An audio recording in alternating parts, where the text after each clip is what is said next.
Chapter 9, we are talking about basically purchasing and then paying for those purchases. So say if you worked in the purchasing department, you may get involved in some of these trade discounts.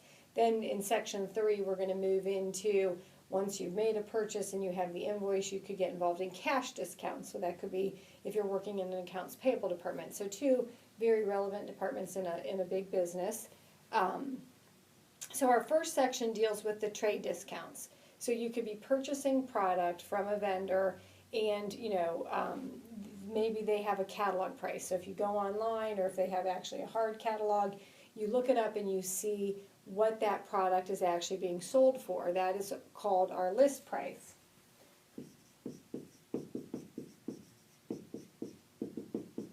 Then, depending on the relationship that this customer has with the vendor, there can be additional discounts offered. So maybe they buy in a large enough volume, so they'll get a discount. Maybe they've been a customer for years, so they get a discount. Maybe they do some sort of advertising for that product, so they get a discount. So those could be what they call series discounts, where there's going to be one on top of the other, but we don't simply add them. We're going to multiply them by the complements of the discount. And what the complement is 100% minus the discount percent. And that's the easiest way to do it. You can do it in multiple steps, mathematically, and get to the correct answer, but it's going to take you way longer. So from a time-saving standpoint, you want to stick to this formula. So it's going to be our list price times our complements of the series of discounts that they're giving us. And again, the complement is 100% minus whatever that discount percentage. So if we go to an example, we have the cabinet company who is selling cabinets that are list priced at $1,440.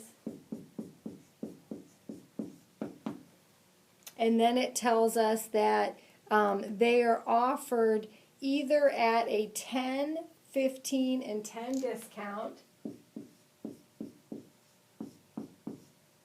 or maybe I'll move this up just a little bit.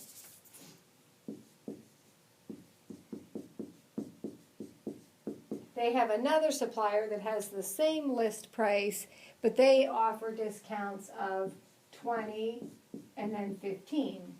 So then the question says, okay, which one gives us the lowest net cost? So this is our series of discounts. We receive 10%, then 15% off of that, then 10% off of that. So you cannot just add those together and say, oh, I'm saving 35%, because you're not. They're building. They're on top of each other. So the easiest thing to do is, again, to multiply by the complement.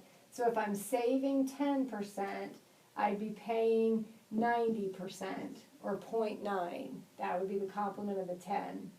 If I'm saving 15%, I'm paying 0.85, the complement of 15. If I'm saving 10%, I'm paying 90%, or 0.9.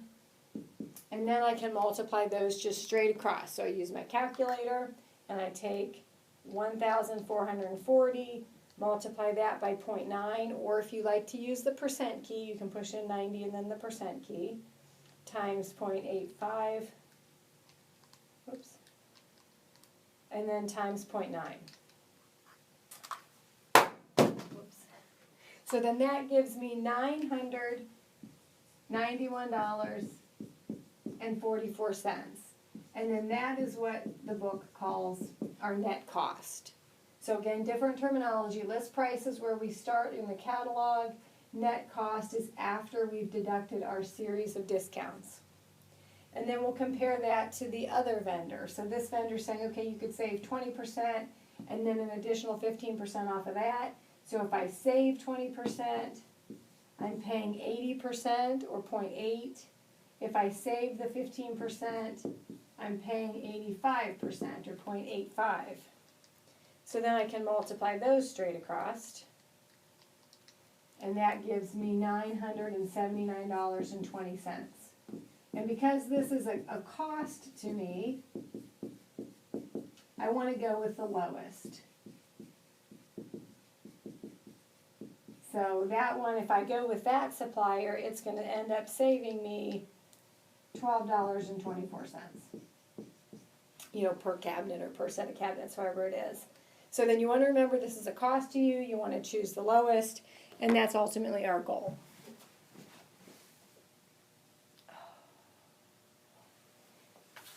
So let me scooch this over a little bit. Sorry about that. Okay, so then now you can kind of see it. I went off the screen a bit. Okay.